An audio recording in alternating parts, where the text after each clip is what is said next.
السلام علیکم dear listeners, آپ سب کو میرا سلام عرض ہے۔ امید ہے اللہ کے کرم سے آپ سب ٹھیک ٹھاک ہوں گے۔ تو میرے چینل میں میرے ٹاپک کو لائک، سبسکرائب اور شیئر کر دیا کریں۔ اللہ سے دعا ہے کہ اللہ ہم سب مسلمانوں کو راہ راست پر لائے اور اس دنیا کے تمام مسلمانوں کو اللہ اپنی رحمت کے سائے میں رکھے۔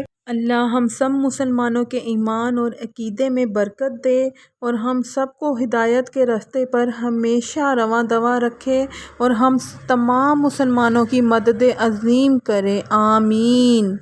تو شروع کرتے ہیں، بسم اللہ الرحمن الرحیم۔ تو سورہ فاتحہ قرآن پاک کی پہلی سورت ہے اور آج انشاءاللہ ہم سورہ فاتحہ کے ناموں پر غور کریں گے اور ان کی تفصیلات و معنی جانیں گے۔ اچھا، تو ڈیئر لسنر، سورہ فاتحہ کے بے شمار نام ہیں اور ناموں کی یہ کثرت ہی سورہ فاتحہ کے مقام و مراتب کی طرف اشارہ ہیں۔ مجھے تو بس اتنے ہی نام معلوم ہیں، اگر آپ کو مزید علم ہے تو کمنٹ سیکشن میں پلیز شیئر ضرور کیجیے گا۔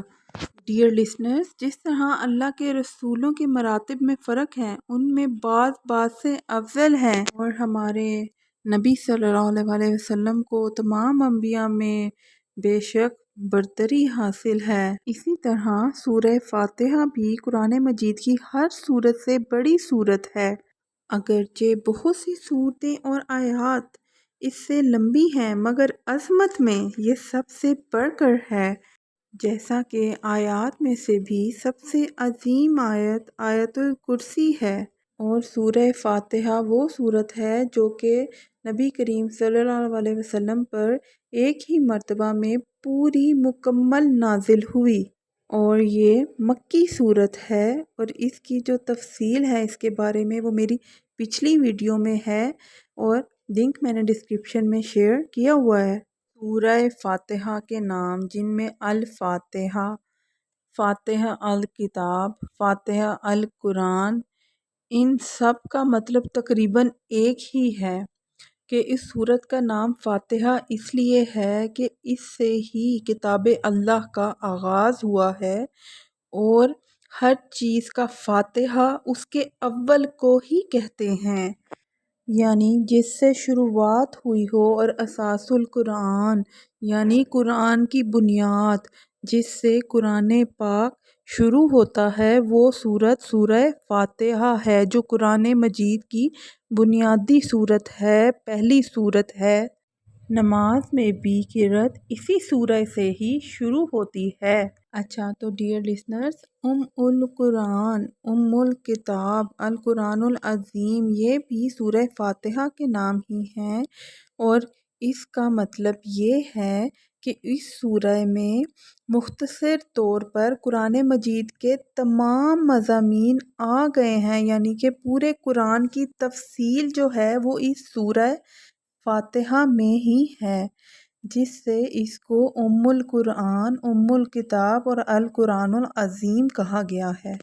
تو سورہ فاتحہ کو سورہ الصلاۃ بھی کہا جاتا ہے۔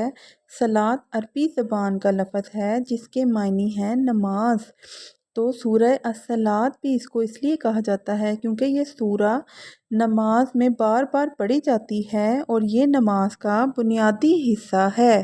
سورہ فاتحہ کا نام سبع المثانی بھی ہے۔ سبع عربی زبان کا لفظ ہے جس کے معنی ہے 7، 7، اور سورہ فاتحہ جو ہے یہ سورہ 7 آیات پر مشتمل سورہ ہے اور یہی آیات سورہ فاتحہ کی نماز میں بار بار پڑھی جاتی ہیں۔ سورہ فاتحہ کو سورہ الحمدللہ رب العالمین بھی کہا جاتا ہے کیونکہ اس سورہ میں اللہ تعالیٰ کی جامع تعریف بیان ہوئی ہے، اس میں اللہ تعالیٰ کی حمد بیان کی گئی ہے۔ اچھا، تو سورہ فاتحہ کو سورہ الشفاء، الشافیہ اور سورہ الرقیہ بھی کہا جاتا ہے۔ اس سورہ کو پڑھ کر دم کرنے سے ہر بیماری سے شفا ملتی ہے اور اس میں ہر مسئلے کا حل موجود ہے۔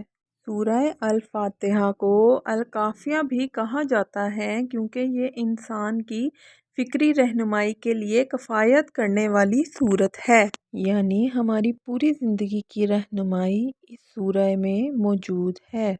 اچھا، تو سورہ فاتحہ کا نام سورۃ الواقعہ اور اسے سورۃ الکنز بھی کہا جاتا ہے۔ کنز کا مطلب ہے خزانہ، یعنی سورۃ الفاتحہ دین کے بنیادی امور کا جامعہ ہے اور اس میں ہر مشکل کا حل موجود ہے، یعنی اسے پڑھنے سے ہماری ہر مشکل آسان ہو جاتی ہے۔